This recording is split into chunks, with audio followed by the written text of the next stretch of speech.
आप अकेले राजनेता हैं जिनके यहाँ पर दूसरे देश के प्रधानमंत्री भी आए। कोइराला आपके यहाँ पे जी रहेगा। हाँ, जी हाँ। कोइराला की स्थिति ये थी, हमारी पार्टी के नेता थे सुरेंद्र मोहन। एक कोइराला की पढ़ाई लिखाई भी हिंदुस्तान में हुई थी और सन 42 के आंदोलन में ने हिस्सा भी लिया था। ये जयप्रकाश लोहिया के समर्थक थे। खैर, मेरा उनसे उस समय कोई संपर्क नहीं था। तो सुरेंद्र मोहन जी ने मुझसे एक चिट्ठी भेजी कि कोइराला आपसे मिलना चाहते हैं, इनकी कुछ मदद करो। ये उस समय नेपाल से निकाल दिए गए थे। ये प्रधानमंत्री थे। प्रधानमंत्री हट बनने के बाद निकाल दिए थे। ये 2 बार बने प्रधानमंत्री, दोनों बार, एक बार राजा ने बरखा। गिरजा प्रसाद कोइराला हाँ, प्रधानमंत्री के बाद बीपी कोइराला। गिरजा प्रसाद तो इनके भाई थे। ये दोनों कोइराला, ये बीपी कोइराला की बात कर रहा हूँ। तो मुझे उन्हें खबर की तो मैं इनको लेने गया दिल्ली। मेरे साथ आए तो सबसे पहले तो हमने ये कोटपुतली में एक जगह चाय पी। तो एक तो मुझे ताज्जुब हुआ कि इनने अंडा तो ले लिया, मैंने चाय ली, पर टमाटर नहीं लिया इनने। तो इन्हें कहा कोइराला रहे कि हमारे लाल चीज़ों को नहीं खाते कर हंसते रहे। फिर मेरे साथ आए। सुरेंद्र मोहन ने कहा कि ये इनकी कुछ मदद करो। मेरी मदद की स्थिति नहीं थी।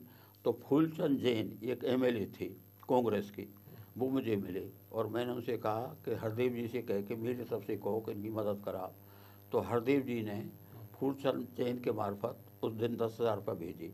वो मेरे साथ गए, फिर भरतपुर भी गए। भरतपुर जाने के बाद उनके जो उनकी भतीजी थी या भांजी थी, कोइराला की भांजी, वो बाद में भरतपुर रही, फिर वो विदेश मंत्री भी बनी। उस समय 2-3 बार कोइराला साहब से मेरी मुलाकात हुई थी। मैंने उनकी सुरेंद्र मोहन के कहने से और मदद भी की थी। उनसे इसी तरह का संबंध था।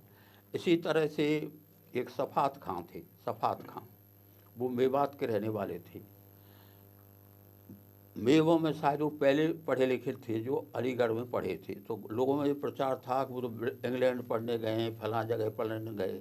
लेकिन सन 47 के पहले हमारे ज़िले में बड़ी सांप्रदायिकता फैल गई थी। बड़ी हर दिन खबरें आती थी कि मेव हथियार इकट्ठे कर रहे हैं, झगड़ा होगा, झगड़ा होगा।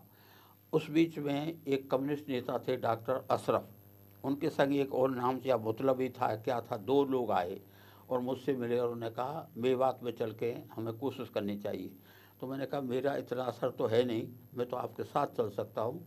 शहरों में जो लोग जानते, लेकिन मेवात में तो मुझे कोई जानता ही नहीं। तो हम लोग कोशिश करके उसके गांव अशरफ से मिले थे। उस समय मुस्लिम लीग में शामिल हो गए थे और उनका बड़ा डर था। हमने समझाने की कोशिश की, वो कम्युनिस्ट थे, उन्होंने भी समझाने की कोशिश की। फिर विभाजन के बाद वो पाकिस्तान चले गए और पाकिस्तान में चल जाके वो वहाँ के सदस्य बन गए पार्लियामेंट के। लेकिन एक बार जब वो दोबारा आए भरतपुर, तो उन्होंने सबसे पहले मुझे बुलाया, बात की, मेरे यहाँ खाना भी खाया।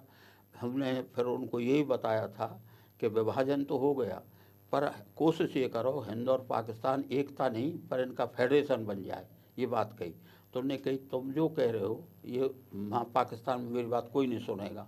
मैं अगर हम दोनों फेडरेशन बना लेते हैं तो हमारे डिफेंस पर खर्च कम हो जाएगा। इस सबको तो खूब समझाई, लंबी बात हुई थी।